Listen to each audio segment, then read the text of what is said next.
మన ప్రభువును రక్షకుడైన యేసుక్రీస్తు నామంలో మీ అందరికీ శుభములు. ఈరోజు మనం నిజమైన స్నేహం గురించి తెలుసుకుందాం. లోకంలో స్నేహం పలు విధాలుగా కనిపిస్తుంది. డబ్బుని బట్టి స్నేహం చేసేవారు, కులాన్ని బట్టి స్నేహం చేసేవారు, స్థితిని బట్టి స్నేహం చేసేవారు. ఒక వ్యక్తికి మరొక వ్యక్తి స్నేహితుడుగా ఉన్నాడంటే ఈ స్నేహితుడు తన స్నేహితుడికి అన్ని పంచుకోగలగాలి. బాధైనా, కష్టమైనా, నష్టమైనా, బలహీనతైనా, చేసిన తప్పైనా సరే ఉన్నది ఉన్నట్టుగా తన మనసులోది ఎదుటి వ్యక్తికి చెప్పుకోగలగాలి. ఆ మాటలు విన్న మరో స్నేహితుడు అలుసుగా తీసుకోకూడదు. అలుసుగా తీసుకుని ఇబ్బంది పెట్టకూడదు. ఆ విన్న మాటలను నలుగురికి చెప్పి నవ్వుల పాలు చేసేవాడు స్నేహితుడు కానే కాదు. ధైర్యపరిచే అవసరం ఉంటే ధైర్యపరచాలి, బలపరిచే అవసరం ఉంటే బలపరచాలి. ఈ లోకంలో పవిత్రమైన స్నేహబంధం దొరకడం చాలా అరుదు.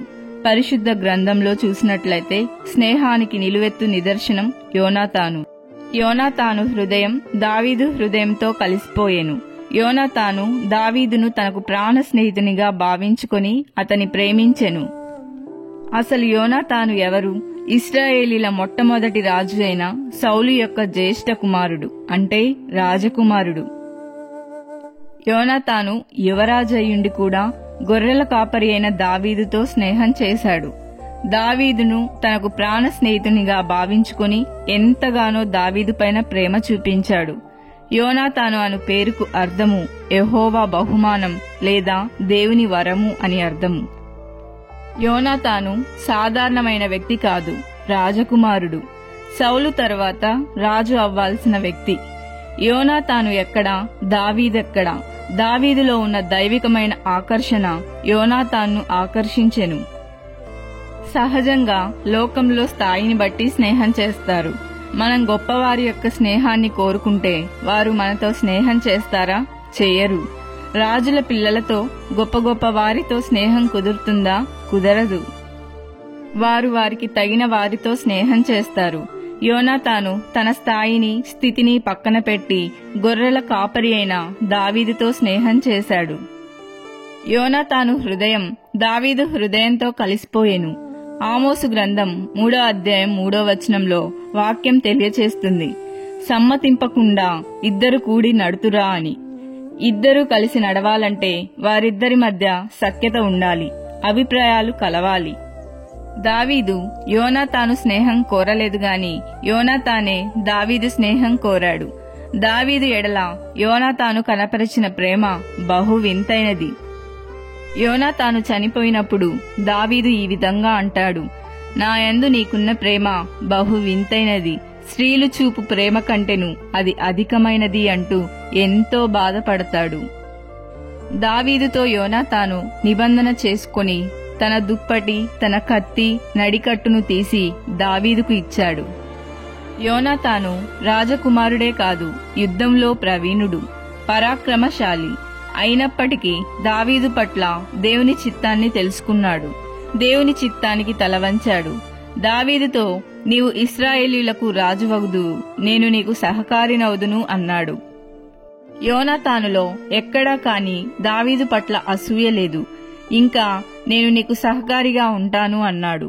యోనాతాను జీవితం తండ్రికి స్నేహితునికి మధ్య నలిగిపోయింది. దావీదును బట్టి తండ్రి తిరస్కారానికి లోనయ్యాడు. యోనాతాను ఎంతో మంచి స్నేహితుడు, దావీదును ఎంతో ప్రేమించాడు. అయినప్పటికీ సౌలు నుండి దావీదుకు ప్రాణాపాయం ఉందని దావీదు యోనాతాన్ను విడిచిపోయాడు. ఎన్నటికీ విడిచిపోని స్నేహితుడు మన యేసయ్య.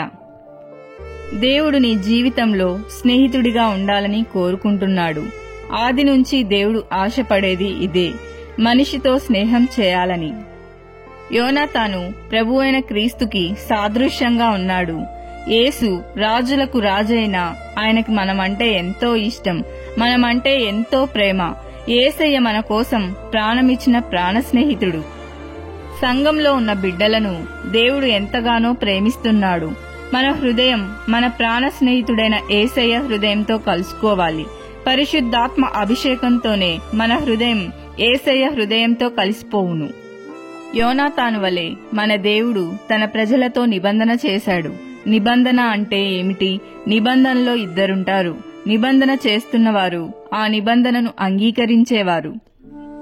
ఆ నిబంధనలో మనం సంతకం పెట్టేవారిగా ఉండాలి. అంగీకరించాలి అంటే విశ్వసించడం. మన దేవుడు ఎప్పటికీ మారని స్నేహితుడు. ఎలాంటి పరిస్థితిలో అయినా స్నేహించేవాడు. మహా ఎండకు కాలిన అరణ్యంలో నిన్ను స్నేహించిన వాడను నేనే అంటున్నాడు. మరొకరు లేరు. ఏ పరిస్థితిలో స్నేహం చేశాడు? ఎండ అంటే శ్రమల జీవితానికి సాదృశ్యం.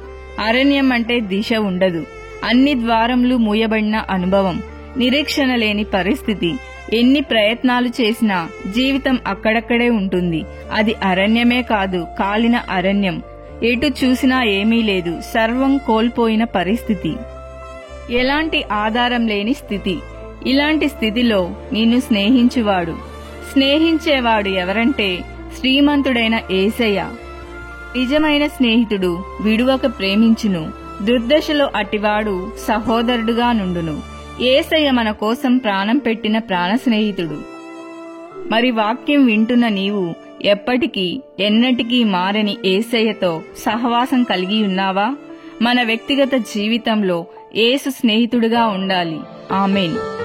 మీరు మరిన్ని ఆత్మీయమైన విషయాలు తెలుసుకుంటకు మా యొక్క ఛానల్ను సబ్స్క్రైబ్ చేసి ఇతరులకు షేర్ చేయండి.